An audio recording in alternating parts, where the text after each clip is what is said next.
علیہ وسلم نے حدیث پاک میں فرمایا جس کے پاس قربانی کی استطاعت ہے اور وہ قربانی نہ دے وہ ہمارے نمازوں کی جگہ پر آنا بند کر دے.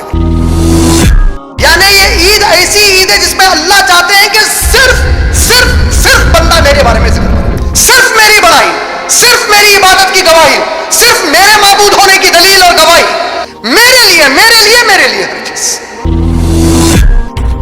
اتنا پیارا جملہ ہے کہ ہمارے کئی عقیدے صحیح ہو جاتے ہیں اس کے اندر. انہوں نے ایک بڑی پیاری بات کہی, سب سے اچھی جو چیز ہے وہ محمد صلی اللہ علیہ وسلم نے کیا.